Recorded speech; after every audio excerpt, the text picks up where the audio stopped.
John Miller sat on his back porch with a cup of coffee. The evening was quiet except for the sound of his two dogs playing in the yard. At 28, John had built a good reputation as a dog trainer in Portland. He specialized in working with difficult cases the dogs other trainers gave up on. He was about to call his dogs inside when a bright blue light appeared in front of him. John nearly dropped his coffee as the light formed into a tall, thin figure with 4 arms and silver eyes. He blinked, wondering if he had fallen asleep. "Greetings, John Miller of Earth," the figure said in perfect English, though its mouth didn't move exactly like a human's would. "I am Ambassador Zex Tull of the Galactic Federation. Please do not be alarmed." John's dogs came running, but surprisingly, they didn't bark or growl. They sat at John's feet, watching the blue figure with curious eyes. "This is a recorded message," the figure continued. "You have been selected as one of 6 humans to represent your planet in the Centennial Galactic Pet Training Examination. Your species has shown a unique ability that interests us greatly. You form bonds with predatory animals and train them to be companions." John looked down at his dogs, then back at the glowing alien. "The examination will take place on Harmony Point Space Station in 3 Earth months. If you accept, please pack personal items for an extended stay. A transport will arrive on May 15th at the coordinates attached to this message." The figure gestured, and a small device appeared on John's porch table. "This is not a joke or a dream, John Miller. Your planet's provisional membership in the Galactic Federation depends on your performance. The animals you will work with are considered dangerous by most sentient species. We watch with great interest to see what humans can achieve." The blue light flickered and disappeared, leaving John staring at the empty space. The device on his table gave off a soft glow. "That was weird," John said to his dogs. He picked up the device, which felt warm in his hand. It looked like a smooth river stone with symbols that shifted across its surface. The next morning, John convinced himself it had been a vivid dream, until his neighbor knocked on his door. "John, you won't believe what happened last night," said Lisa Rodriguez. She was a veterinarian who lived 2 houses down. "I got this weird hologram message from someone calling himself an alien ambassador." She held up a device identical to the one on John's coffee table. "You too," John let her in. "I thought I was losing my mind." They compared stories and found they had received the same message. By the end of the day, they had connected with the other 4 selected humans. Kyle Peterson, a military K-9 handler from Texas; Nancy Wright, who rehabilitated exotic animals in Florida; Doug Freeman, a wildlife conservationist from Alaska; and Susan Carter, a zoologist from Chicago. None of them knew why they specifically had been chosen, but all had extensive experience working with animals others considered dangerous or difficult. The message said the creatures we'll work with are feared throughout the galaxy, Lisa said during their first video call. "I wonder what they could be. Whatever they are, they can't be worse than the grizzly I once had to relocate," Doug replied with a laugh. John wasn't so sure. If these aliens had technology to send holograms across space, their dangerous animals might be beyond anything on Earth. Over the next few weeks, the 6 humans prepared as best they could. They studied animal behavior books, practiced training techniques, and packed supplies they thought might help. When May 15th arrived, John stood at the meeting point with his bags and the strange device. Lisa joined him, looking nervous but excited. "Ready to go train some space monsters?" she asked with a smile. "As ready as I'll ever be," John replied. The sky above them began to glow, and a humming sound filled the air. Their journey to the stars was about to begin. A beam of light surrounded John, Lisa, and the other 4 humans. They felt a strange tingling sensation as their feet lifted off the ground. In seconds, they were standing inside a large, brightly lit room with curved walls and a ceiling that seemed to glow on its own. "Welcome aboard the Celestial Voyager," said a musical voice. The humans turned to see a tall being with skin that shimmered like mother of pearl. It had long arms, a slender body, and large eyes that changed color as it spoke. "I am Vrilnax, your guide for the journey to Harmony Point," the alien said. "Please follow me to your quarters." They walked down curved hallways where other alien beings nodded or stared as they passed. Some looked almost human, while others had extra limbs, unusual skin colors, or features that made no sense to human eyes. "The journey will take 3 Earth weeks," Vrilnax explained. "During this time, you will learn about the Galactic Federation and the examination you will face." Their rooms were comfortable but strange. The bed seemed to float above the floor, and the bathroom fixtures worked in ways none of them understood at first. Food came from machines in the wall that could create anything they described, though the taste was never quite right. After settling in, the humans gathered in a round room with a huge window showing the stars outside. Earth was already a small blue dot in the distance. "If humans succeed in the pet training examination, your planet will join the Federation," Vrilnax told them. "This means protection from hostile species, trade with 1,000 worlds, and technology beyond your current understanding." "What exactly will we be training?" Kyle asked. The former military handler was the most practical of the group. Vrilnax's skin rippled with what might have been unease. "The creatures are called by many names across the galaxy. Some call them dread beasts." "That sounds encouraging," Nancy said, her voice dry with sarcasm. "They are predators from worlds where survival requires strength, speed, and intelligence," Vrilnax continued. "Most sentient species fear them. Some worlds build defense systems just to keep them away. And we're supposed to make them into pets." Susan asked, her zoologist's curiosity clearly piqued. "Not pets exactly," Vrilnax said. "The examination tests if you can form a working bond with them, if you could make them follow basic commands and show reduced aggression." John and Lisa often found themselves walking together through the ship during the journey. They watched space pass by through giant windows and talked about their fears and hopes. "Do you think we can actually do this?" Lisa asked one evening as they stared at a beautiful purple nebula. "I've trained dogs that people said were impossible to train," John replied. "The key is finding what motivates them and building trust. Maybe these space creatures aren't so different."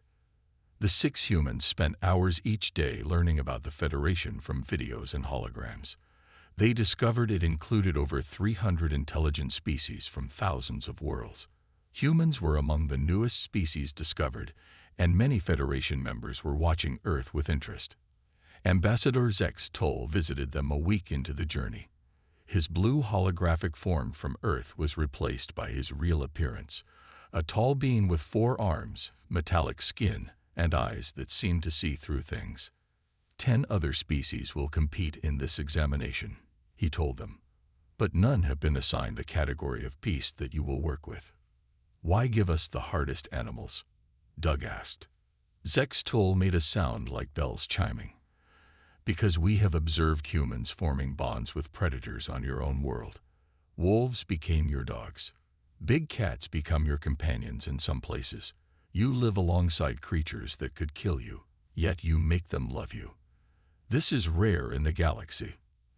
As the ship moved deeper into space, the humans practiced training techniques together and tried to prepare for the unknown. The stars outside grew unfamiliar, and Earth disappeared from view. They were truly alone among the stars, heading toward a challenge no human had faced before. The celestial Voyager slowed as it approached a massive ring-shaped structure floating in space. 2 suns burned in the distance, one golden and one with a reddish glow. The ring was Harmony Point, home to thousands of beings from across the galaxy and the site of the pet training examination. "It's huge," Lisa whispered as they looked through the viewing window. The station was like a city in space, with sections that looked like different types of architecture from various worlds. Lights blinked across its surface, and ships of all sizes moved around it like bees around a hive. "Please prepare for docking," Vrilnax announced. "Remember, you represent your entire species. Many beings here have never seen a human before. The humans gathered their belongings and stood nervously at the exit door. When it opened, bright light and strange smells greeted them. The air felt slightly thick, and the gravity seemed a bit lighter than Earth's. A crowd of alien beings waited in the docking area. Some looked almost human, while others were so strange that the humans couldn't tell which parts were heads and which were limbs. Many stepped back when the humans walked forward, whispering to each other. "They're afraid of us," Kyle said quietly. "They're afraid of what we might be able to do," Susan corrected. A group of official-looking beings led them to their quarters. The rooms were clearly adjusted for human comfort, but still felt strange. The beds weren't quite the right shape, and the air had an odd sweetness to it. "The opening ceremony will begin in 2 hours," one of their guides said. "Please rest and prepare yourselves." When the time came, they followed a moving light path on the floor to a massive hall filled with hundreds of alien beings. At the center was a raised platform where important-looking creatures sat in various types of chairs. The humans joined representatives from 10 other worlds. Some looked friendly and nodded in greeting. Others kept their distance and made gestures that might have been signs of nervousness or disgust. A very old alien with multiple limbs and eyes floated onto the center stage. Its skin was wrinkled and pale, and it wore complex robes with glowing symbols. "That is Grand Adjudicator Morocanthe," Vrilnax whispered. "He has overseen the examination for 300 years. The Grand Adjudicator spoke in a deep, rumbling voice that somehow everyone could understand. "Welcome to the Centennial Pet Training Examination," he said. "For 1,000 years, we have tested the ability of sentient beings to form bonds with other species. Today, we welcome our newest participants, humans from the planet Earth." The crowd turned to look at John and the others. Some made noises that might have been applause, while others remained silent. "Each species will be assigned creatures appropriate to their abilities and experience," Morocanthe continued. "The humans, as our newest participants, will work with Category 5 specimens." A shocked murmur spread through the crowd. Even without understanding alien expressions, the humans could tell this announcement had caused surprise. "What's Category 5? Doug whispered to Vrilnax. "The most dangerous classification," their guide replied, skin shifting to a pale blue color. "No species has ever been assigned Category 5 for their first examination." Several alien representatives stood up and began speaking loudly in various languages. Their translator devices picked up phrases like "unfair advantage" and "dangerous precedent." The Grand Adjudicator raised several of his limbs for silence. "The decision is final. Humans have shown unique abilities with predator species on their home world. They will be tested accordingly." After the ceremony ended, the humans were led to a secure viewing area with thick, transparent walls. Beyond the walls was a habitat that looked like a mix of forest and rocky terrain. Within this habitat moved 6 large, shadowy creatures. They had bodies similar to wolves but much larger, with broader shoulders and longer limbs. Their fur was deep black, with patterns of blue-green light moving across it like glowing tattoos. When one turned to look at the window, its eyes glowed with the same blue-green light, seeming to stare directly at John. "These are the Nox Rill," Vrilnax said quietly, "apex predators from a death world on the edge of known space. No sentient species has ever successfully tamed one." The creature at the window opened its mouth, showing rows of sharp teeth, and let out a roar that made the humans step back, even with the barrier between them. "Tomorrow," Vrilnax said, "you begin working with them." The humans were given 1 week to observe the Nox Rill before making any contact. They set up a rotation so someone was always watching the creatures, taking notes on their behavior. "We need to understand them before we try to train them," John explained to the others. They sat in a small room attached to the viewing area, surrounded by screens showing different angles of the habitat. On screen, one of the Nox Rill was sleeping on a rock, while another paced the perimeter of their enclosure. The glowing patterns on their black fur shifted as they moved, sometimes pulsing brighter or dimmer. "They have a social structure," Susan said, pointing to her notes. That one with the star-shaped pattern on its shoulder seems to be the leader. The others follow its lead during feeding times. Nancy had been watching their communication.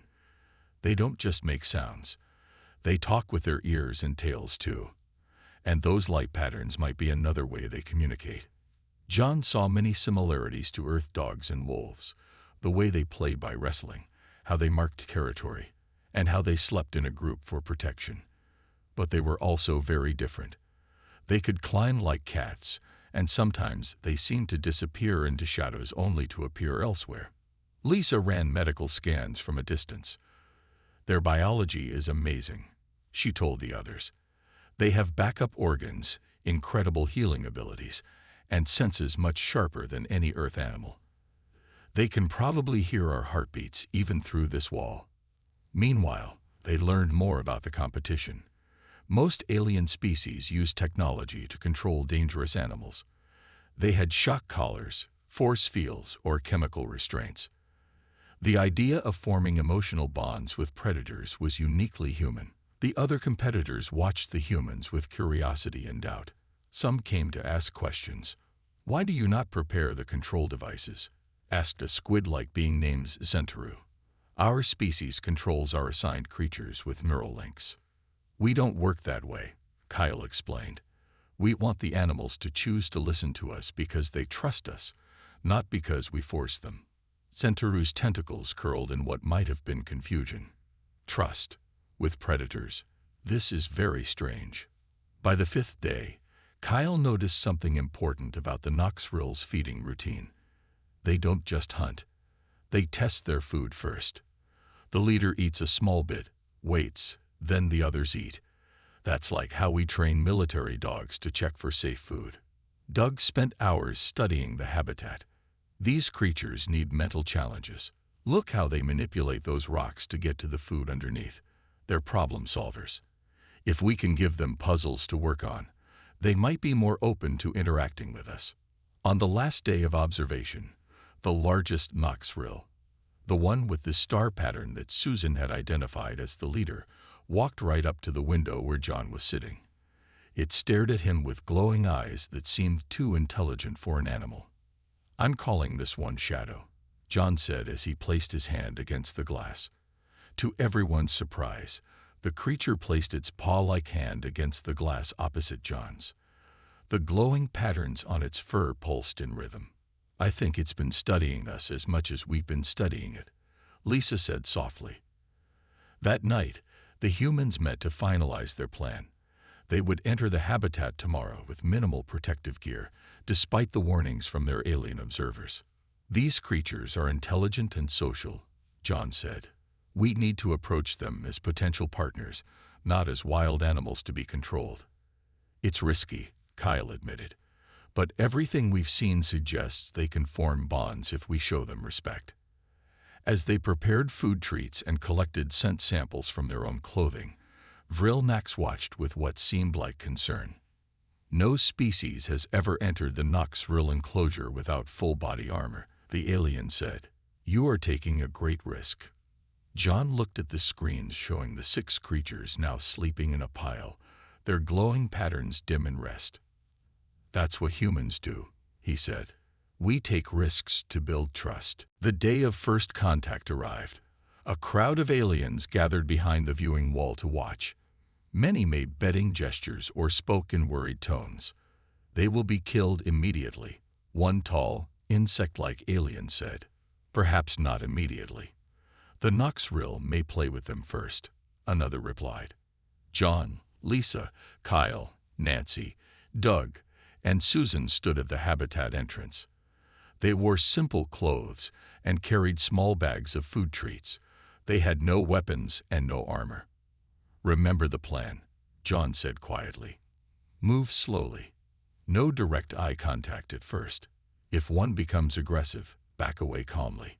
The door slid open. The humans stepped into the habitat and spread out slightly. The 6 Noxril had been watching from a distance. Now they stood alert, their glowing patterns pulsing quickly. "Easy now," John whispered as he took a few steps forward, and then knelt down. He reached into his bag and pulled out a piece of meat they had prepared with a special sauce of herbs that their scans showed might appeal to the creatures.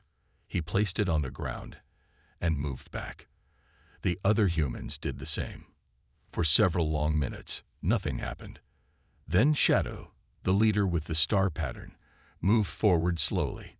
It sniffed the air, its nose twitching as it picked up the scent of the food. The watching aliens fell silent. Even they could feel the tension in the air. Shadow approached John's offering first. It sniffed the meat carefully, then looked directly at John. Its eyes seemed to glow brighter. In a quick motion, it grabbed the meat and retreated several steps. It ate quickly, then made a soft, rumbling sound. The other Noxrill began to move forward, each approaching a different human. Lisa's assigned creature, which she had named Midnight for its especially dark fur, was more cautious. It circled her several times before approaching the food. "It's okay," she said softly. "I won't hurt you." To everyone's surprise, Midnight stopped circling and stared at her, as if it understood her words. Then it took the food and retreated. Over the next hour, the humans remained still, occasionally placing more food on the ground. The Noxrill became slightly less cautious with each offering. Then came the moment everyone was waiting for. Shadow approached John again, but this time it didn't stop at the food. It continued forward until it was just a few feet away from him. John remained kneeling, his heart pounding but his body still. Shadow leaned forward and sniffed John's outstretched hand. Everyone held their breath. Then, in a move that caused gasps from the alien observers, Shadow pressed its nose briefly against John's fingers before taking the food from his hand. "Good boy," John said quietly.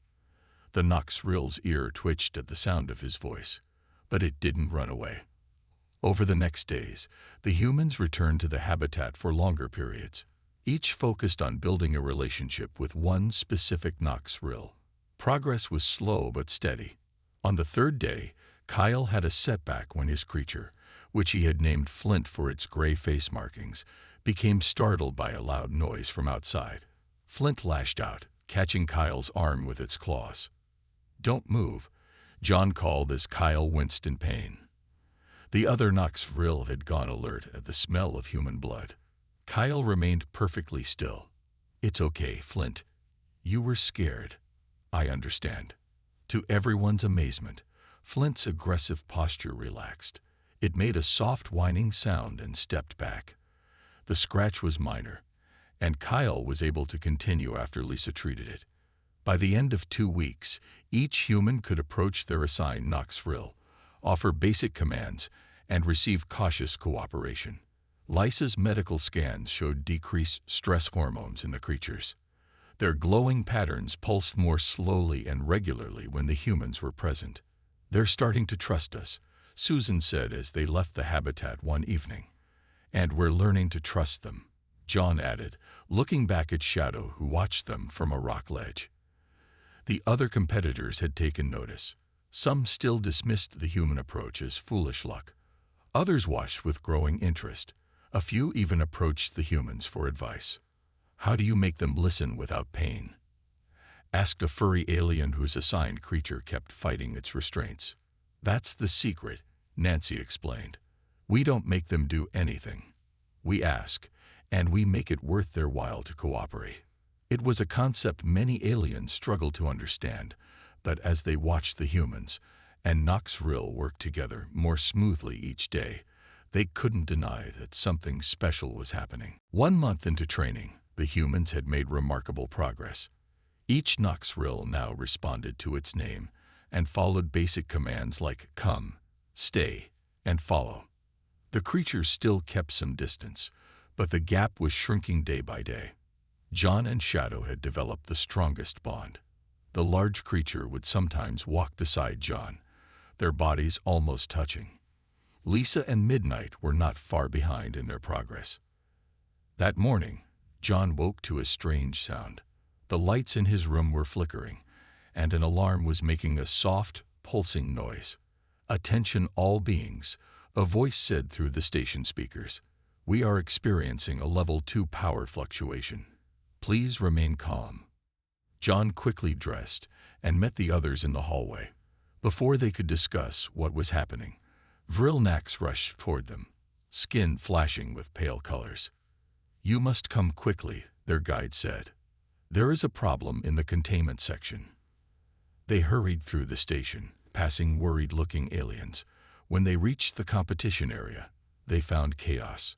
Several security officers were trying to contain various creatures that had escaped their habitats. The power failure affected the containment fields, Vrilnax explained. Some doors opened momentarily. John's heart sank when he saw the door to the Noxrill habitat standing open. "Are they out?" A security officer nodded grimly.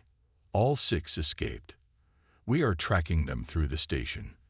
The humans exchanged worried looks.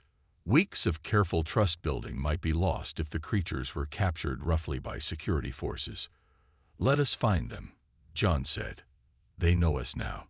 The security chief, a massive reptilian being, shook his head. "Too dangerous." "More dangerous if they feel threatened by strangers," Kyle argued. "We've built relationships with them." After a brief argument, the humans were allowed to search for the Noxrill, with security teams following at a distance. They split up to cover more ground. John walked the upper levels, calling softly for Shadow. He carried a bag of food treats, hoping to lure the creature if he spotted it. Suddenly, screams erupted from a nearby gathering area. John ran toward the sound and found a group of alien spectators backed against a wall. A massive insect-like creature, another escaped competitor, was advancing on them, its pincers clicking menacingly. Before John could call for help, a dark shape dropped from above. Shadow landed between the insect creature and the frightened aliens. The Noxrill's fur glowed brightly as it growled at the insect. "Shadow, wait," John called as he approached carefully. To his amazement, Shadow held its position, but didn't attack. The insect creature backed away slowly. "Shadow, hold," John said, using one of the commands they had practiced. The Noxrill remained still while security officers moved in to capture the insect. Word spread quickly about what had happened. Soon reports came in from around the station. The other Noxrill hadn't gone wild with freedom. They were gathering near the humans. Lisa found Midnight near the medical bay. Doug's assigned creature, River, was found guarding Doug while he helped capture another escaped animal. Susan, Kyle, and Nancy had similar experiences. The most surprising incident happened when Nancy became separated from the others. A competitor from a gas giant world had been sabotaging others throughout the competition. He cornered Nancy in a storage area, accusing humans of cheating. Before the situation could escalate, Nancy's Noxrill, which she had named Stella for the star-like patterns on its back, appeared in the doorway. The creature didn't attack but stood watching, its glowing patterns pulsing quickly until the alien backed away and left. When the crisis ended and all creatures were accounted for, the humans led the Noxrill back to their habitat. But something had changed. The creatures walked beside them voluntarily, sometimes pressing against their legs like giant house cats seeking contact. "They protected us," Lisa said in wonder as they watched the Noxrill settle back into their space. "And we protected them," John replied. "I think they understand that now." That night, for the first time, Shadow approached John while he sat on a rock and carefully laid its massive head on his lap. The trust barrier had been broken. Grand Adjudicator Morocanthe himself came to observe the next day. His many eyes blinked rapidly as he watched the humans and Noxrill working together. "In 300 years, he said to his assistants, "I have never seen anything like this." 6 weeks after first contact, examination day arrived. The Great Hall was filled with beings from across the galaxy. Some had come just to see the humans who had bonded with the feared Noxrill. "Today, all competitors will demonstrate their training in 3 challenges," announced Grand Adjudicator Morocanthe. "First is obedience. Second is problem solving. Third is stress response. Success in all 3 will earn provisional membership in the Galactic Federation." The humans stood together, each with their assigned Noxrill sitting calmly beside them. The creature's glowing patterns pulsed slowly, showing they were relaxed despite the crowd. Humans and their companions will begin, Morocanthe said, waving several limbs toward a large open area. John led the way with Shadow walking beside him. The other humans followed with their Noxrill. They had practiced for this moment, but doing it in front of so many watching eyes added pressure. For the obedience trial, John gave a series of hand signals.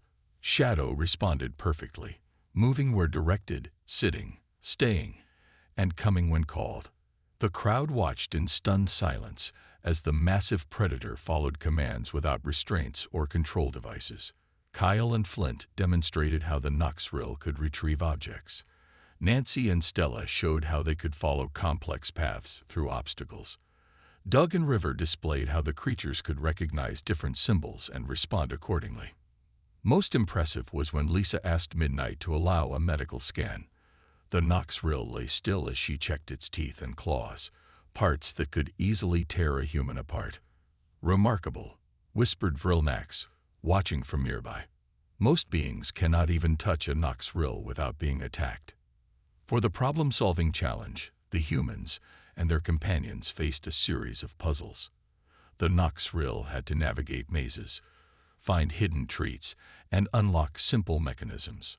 Susan's creature, which she had named Nova for its bright glowing patterns, surprised everyone. Faced with a treat locked inside a box, Nova watched Susan demonstrate the latch once, then solved similar boxes on its own. River, working with Doug, showed even more impressive skills. When presented with a problem that required moving a heavy object, River found a long stick to use as a lever. Even the Grand Adjudicator's many eyes widened at this display of tool use. "We had no data suggesting Noxrill could use tools," one of the judges said. "Maybe no one gave them the chance to show what they could do," Doug replied. The final challenge tested how the creatures responded to stress. Loud noises suddenly blasted through speakers. Bright lights flashed. Mechanical objects moved quickly around them. In past examinations, most creatures had responded with aggression or fear. The Noxrill tensed at first, their patterns flashing rapidly. Some growled and moved into defensive positions. But then something wonderful happened. Each creature looked to its human partner. When they saw the humans remaining calm, they relaxed too. Shadow pressed against John's leg. Midnight moved closer to Lisa. The others did the same with their partners. "They trust us to tell them when there's real danger," John explained to the judges. "If we're calm, they know they can be calm too." Lisa had been recording the Noxrill's biological responses throughout the examination. She showed the judges her data. "Their stress hormones spike when the threats begin, but look how quickly they drop when they check in with us," she said. "They're using us as emotional guides." As the examination concluded, even the most doubtful aliens had to admit that the humans had achieved something unprecedented. The Noxrill weren't just obeying commands. They had formed genuine bonds of trust and affection.